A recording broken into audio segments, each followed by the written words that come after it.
ನಮಸ್ಕಾರ ಫ್ರೆಂಡ್ಸ್. ಗಣಪತಿ ಹಬ್ಬ ಬಂದರೆ ಸಾಕು ಮನೆಯಲ್ಲಿ ವಿಧ ವಿಧವಾದ ಸಿಹಿ ಅಡುಗೆಗಳು ತಯಾರಾಗುತ್ತೆ. ಅದರಲ್ಲಿ ಗಣಪತಿಗೆ ಪ್ರಿಯವಾದದ್ದು ಕಡುಬು ಕೂಡ ಒಂದು. ಬನ್ನಿ ನಮ್ಮ ಉತ್ತರ ಕರ್ನಾಟಕ ಶೈಲಿಯಲ್ಲಿ ಕುದಿಸಿದ ಕೊಬ್ಬರಿ ಕಡುಬನ್ನು ಹೇಗೆ ರೆಡಿ ಮಾಡೋದು ಅಂತ ನೋಡ್ಕೊಂಡು ಬರೋಣ.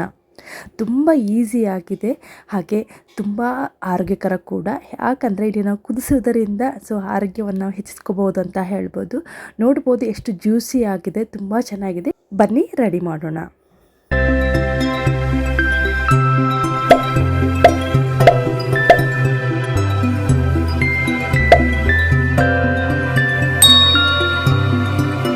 ಇದಕ್ಕೆ ಬೇಕಾದ ಮೇನ್ ಇಂಗ್ರೀಡಿಯೆಂಟ್ ಬಂದು ಒಣ ಕೊಬ್ಬರಿ, ಅಂದರೆ ಗಿಟಕ್ ಕೊಬ್ಬರಿ. ಅದನ್ನು ಇಲ್ಲಿ ನಾನು 2 ಒಣ ಕೊಬ್ಬರಿನ ಬಳಸಿದ್ದೀನಿ. 2 ಕಪ್ಪಿನಷ್ಟು ನನಗೆ ಕೊಬ್ಬರಿ ತುರಿ ರೆಡಿಯಾಗಿದೆ. ಅದಕ್ಕೆ ಈಕ್ವಲ್ ಪ್ರಮಾಣದಲ್ಲಿ ನಾವು ಬೆಲ್ಲವನ್ನು ಬೆರೆಸಬೇಕಾಗುತ್ತೆ. ಸಿಹಿ ಕಡಿಮೆ ತಿಂತೀರಂದರೆ ನೀವು ಸ್ವಲ್ಪ ಕಡಿಮೆನೂ ಕೂಡ ಮಾಡ್ಬೋದು. ಹಾಗೆ ಸ್ವಲ್ಪ ಫ್ಲೇವರ್ ಇರಲಿ ಅಂಥೇಳಿ ನಾನು ಏಲಕ್ಕಿಯನ್ನು ಬಳಸ್ತಾ ಇದ್ದೀನಿ. ಇವಾಗ ಇವೆರಡನ್ನು ಮಿಕ್ಸ್ ಮಾಡಿಕೊಂಡು ನಾನು ಮಿಕ್ಸರ್ನಲ್ಲಿ ಹಾಕ್ತಾಯಿದ್ದೀನಿ.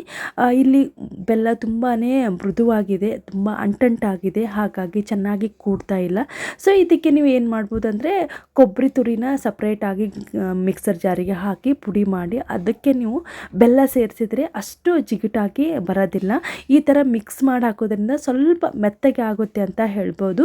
ನಾನು 2 ರೀತಿಯಿಂದ ತೋರಿಸ್ತಾ ಇದ್ದೀನಿ. ಇಲ್ಲಿ ಡೈರೆಕ್ಟಾಗಿ ನಾವು ಬೆಲ್ಲ ಕೊಬ್ಬರಿನ ಹಾಕಿದ್ರಿಂದ ಸ್ವಲ್ಪ ಅಂಟಂಟಾಗಿ ಬಂದಿದೆ, ಬೆಲ್ಲ ಅಂಟಿರುವುದರಿಂದ. ನೀವು ಇಲ್ಲ ಅಂದರೆ ನೀವು ಸಪ್ರೇಟಾಗಿ ನಾನು ಹೇಳಿದ ರೀತಿಯಲ್ಲಿ ಮಾಡಿದರೂ ಕೂಡ ನೋಡ್ಬೋದು, ಇಲ್ಲಿ ಸ್ವಲ್ಪ ಉದುರುದ್ರಾಗಿ ಬಂದಿದೆ.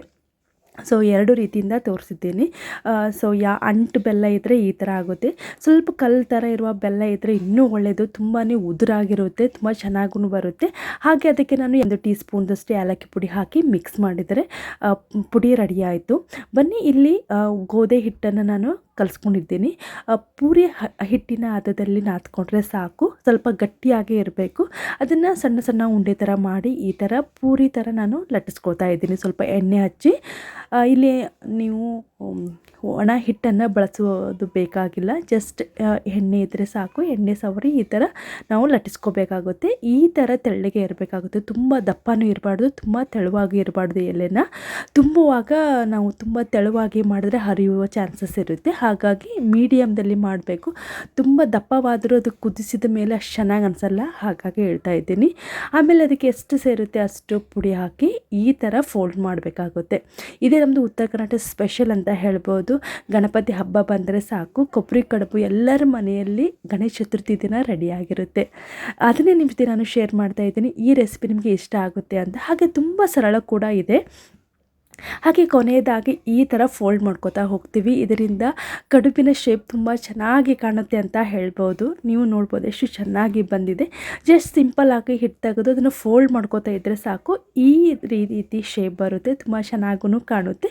ನೀವು ಬರಲಿಲ್ಲ ಅಂದರೆ ಹಾಗೆ ಫೋಲ್ಡ್ ಮಾಡಿ ಅದನ್ನು ಸ್ವಲ್ಪ ಮುಂದ್ಗಡೆ ಈ ಥರ ಪ್ರೆಸ್ ಮಾಡಿದರೆ ಸಾಕು, ತುಂಬ ಚೆನ್ನಾಗಿ ಕಾಣುತ್ತೆ ಅದು ಕೂಡ. ಬಟ್ ಈ ಥರ ಮಾಡೋದ್ರಿಂದ ಟ್ರೆಡಿಷ್ನಲ್ ಆಗಿ ತುಂಬ ಬ್ಯೂಟಿಫುಲ್ ಆಗಿ ಕಡುಬು ಕಾಣುತ್ತೆ ಅಂತ ಹೇಳ್ಬೋದು. ಇವಾಗ ರೆಡಿ ಮಾಡ್ಕೊಂಡೆ ಒಂದು ಸ್ಟೀಮಿಂಗ್ ಪ್ಲೇಟಿಗೆ ಎಣ್ಣೆ ಸವರಿ ಎಲ್ಲ ಕಡುಬನ್ನು ಇಟ್ಕೊಂಡಿದ್ದೀನಿ. ಇವಾಗ ನಾನು ಒಂದು ಪಾತ್ರೆ ತಗೊಂಡು ಒಂದು ಕಡಾಯಿ, ಅದರಲ್ಲಿ ನೀರು ಹಾಕಿ ಸ್ವಲ್ಪ ಬಿಸಿ ಆಗೋದಕ್ಕೆ ಇಟ್ಟಿದ್ದೆ. ಇವಾಗ ಈ ಏನು ರೆಡಿ ಮಾಡ್ಕೊಂಡಂಥ ಕಡುಬನ್ನು ಇಟ್ಟು ಒಂದು 10 ಮಿನಿಟ್ಸ್ ಸ್ಟೀಮಿಂಗ್ ಮಾಡಬೇಕಾಗುತ್ತೆ, ಅಂದರೆ ಕುದಿಸ್ಬೇಕಾಗುತ್ತೆ. 10 ನಿಮಿಷದಲ್ಲಿ ನಿಮಗೆ ಬಿಸಿ ಬಿಸಿಯಾದ ಕಡುಬು ರೆಡಿ ಆಗುತ್ತೆ. ತುಂಬ ಈಸಿ ಇದೆ. ಪೂರಿ ಹದದಲ್ಲಿ ಹಿಟ್ಟನ್ನು ರೆಡಿ ಮಾಡಿಕೊಂಡ್ರೆ ಸಾಕು, ಜೊತೆಗೆ ಕೊಬ್ಬರಿ, ಬೆಲ್ಲ, ಸ್ವಲ್ಪ ಏಲಕ್ಕಿ ಪುಡಿ ಇದ್ದರೆ ಸಾಕು, ಮನೆಯಲ್ಲಿ ಕಡುಬು ರೆಡಿಯಾಗುತ್ತೆ. ಗಣಪತಿ ಹಬ್ಬಕ್ಕೆ ಮನೆಯಲ್ಲಿ ಇದನ್ನು ನೀವು ನೈವೇದ್ಯವಾಗಿ ಮಾಡ್ಬೋದು, ತುಂಬ ಚೆನ್ನಾಗಿರುತ್ತೆ. ಹಾಗೆ ಬೇಗನೆ ಆಗುವಂಥ ಒಂದು ಸಿಹಿ ಅಡುಗೆ ಅಂತ ಹೇಳ್ಬೋದು. ಹಾಗೆ ಗಣಪತಿಗೂ ತುಂಬ ಪ್ರಿಯವಾದ ಕಡುಬು ಅಂತ ಹೇಳ್ಬೋದು. ನೋಡ್ಬೋದು, ಕುದಿಸಿದ ಮೇಲೆ ಈ ಥರ ಇದೆ, ತುಂಬ ಚೆನ್ನಾಗಿರುತ್ತೆ ಇದು. ಇದನ್ನು ನೀವು ಫ್ರೈ ಮಾಡೇನು ಎಣ್ಣೆಯಲ್ಲಿ ನೀವು ತಿನ್ಬೋದು, ಅದು ಕೂಡ ಚೆನ್ನಾಗಿ ಅನಿಸುತ್ತೆ.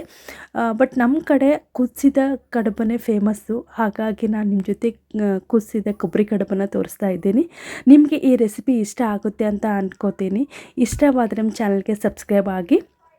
ನೋಡ್ಬೋದು ಇಲ್ಲಿ ಈ ಥರ ಕಟ್ ಮಾಡಿ ನೋಡಿದರೆ ಈ ಥರ ಜ್ಯೂಸಿ ಆಗಿರುತ್ತೆ, ತುಂಬ ಚೆನ್ನಾಗಿ ಅನಿಸುತ್ತೆ. ಇದನ್ನು 2ರಿಂದ 3 ದಿನ ಇಟ್ಟು ತಿಂದರೂ ಕೆಡೋದಿಲ್ಲ, ಆ ಥರ ಇರುತ್ತೆ. ಯಾಕಂದರೆ ಕುಸಿಯೋದ್ರಿಂದ ಇದೇನು ಕೆಡೋದಿಲ್ಲ, ಚೆನ್ನಾಗಿ ಅನಿಸುತ್ತೆ. ನೀವಿಲ್ಲ ಅಂದರೆ ಫ್ರೈ ಮಾಡಿಕೊಂಡು ತಿನ್ಬೋದು, ಅದು ಕೂಡ ಚೆನ್ನಾಗಿ ಅನಿಸುತ್ತೆ. ಬಟ್ ನಮ್ಮ ಕಡೆ ಕರ್ಚಿಕಾಯಿ ಅಂತ ಕರೀತಾರೆ.